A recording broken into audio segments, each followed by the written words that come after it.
Warahmatullahi wabarakatuh. Bagaimana kabarnya anak-anak? Semoga kalian selalu senantiasa dalam keadaan sehat walafiat. Pada pertemuan kali ini, kita akan belajar tentang kaidah, taktik, dan contoh negosiasi. Bagaimana, sudah siap? Oke, kalau begitu kita akan membahasnya satu persatu. Dimulai dari kaidah negosiasi. Kaidah negosiasi yang pertama melibatkan dua pihak, menggunakan bahasa lisan, mengandung konflik, ada tawar-menawar, kemudian terdapat keinginan yang belum terjadi, dan yang terakhir, berakhir sepakat atau tidak sepakat. Baiklah, kita akan membahas satu persatu, dimulai dari melibatkan dua pihak. Pada proses negosiasi, dilakukan oleh dua pihak atau lebih. Masing-masing dapat mewakili diri sendiri atau mewakili perusahaan, lembaga, dan sebuah organisasi. Kemudian berikutnya, menggunakan bahasa lisan. Negosiasi pada umumnya dilakukan secara lisan dengan didukung oleh ekspresi wajah dan gestur tubuh. Jadi, jika ada seseorang yang merasa dirugikan atau keputusannya dirasa tidak menguntungkan, itu akan tampak dalam mimik wajah mereka. Berikutnya, mengandung konflik atau pertentangan. Karena di dalam negosiasi terdapat masalah, oleh karena itu diperlukan negosiasi tersebut. Sehingga persoalan-persoalan atau ketidakjelasan masalah itu nantinya akan menemukan solusi atau titik temunya. Nah, kemudian ada proses tawar-menawar.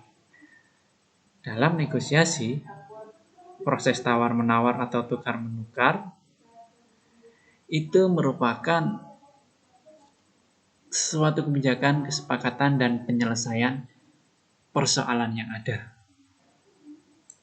Selanjutnya, pada negosiasi terdapat keinginan yang belum terjadi. Karena memang seperti tadi, negosiasi terdapat masalah. Oleh karena itu, perlu dilakukan negosiasi, kemudian diatur kesepakatan dalam bentuk perjanjian bersama, dan setelah perjanjian itu dimunculkan, maka masing-masing pihak harus konsekuen terhadap keputusan-keputusan dari perjanjian tersebut. Yang terakhir, negosiasi berakhir sepakat atau tidak sepakat. Tentunya, jika negosiasi dilakukan dengan kesepemahaman, masing-masing pihak dapat menyepakati ketentuan-ketentuan yang baru.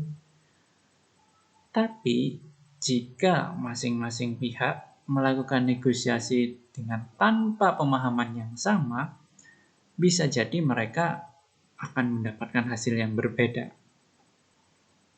Baiklah, itu tadi kaidah negosiasi. Kita akan mempelajari taktik-taktik yang digunakan dalam proses negosiasi. Ada banyak taktik, dimulai dari hubungan yang baik, sikap, kesan nyaman, pantang menyerah, jangan beri deadline, mengenal lawan bicara, dan lebih banyak opsi. Kita akan mempelajari taktik yang pertama, yaitu membina hubungan baik. Pada dasarnya, hubungan baik antar manusia adalah faktor yang sangat penting dalam bernegosiasi. Bisa dibayangkan jika kita tidak mempunyai hubungan yang baik dengan lawan, maka negosiasi tidak akan berjalan lancar atau bahkan malah tidak dapat bernegosiasi. Selanjutnya, sikap.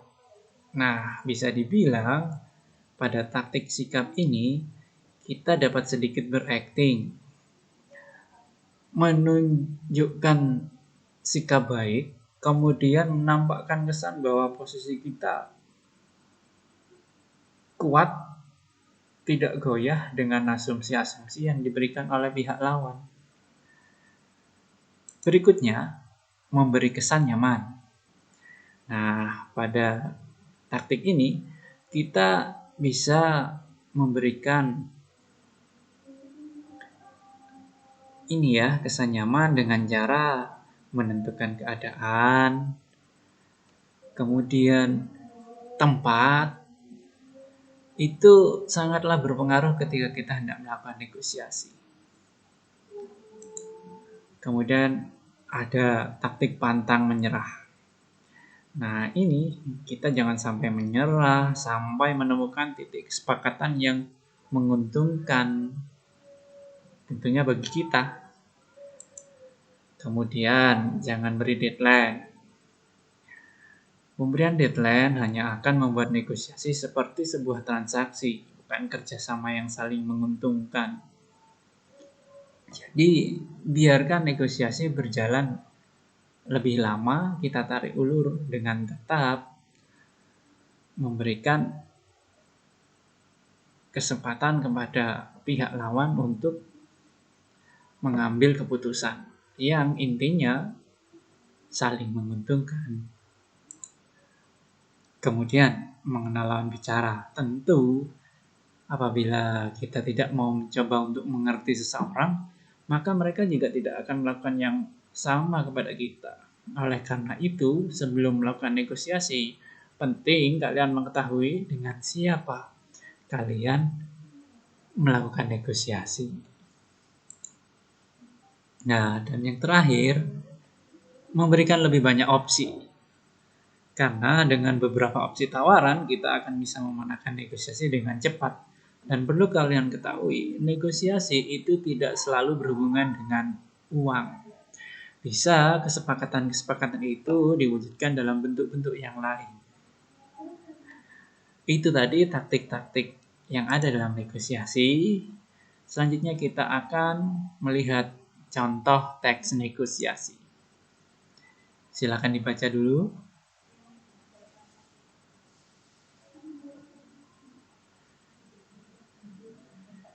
Oke, dari contoh tersebut nampak penjual dan pembeli mangga yang sedang bernegosiasi. Bagaimana dari penjelasan saya yang tadi? Apakah ada yang ditanyakan? Kalau begitu, kita akan kembali bertemu pada tahap selanjutnya. Terima kasih. Assalamualaikum warahmatullahi wabarakatuh. Selamat pagi.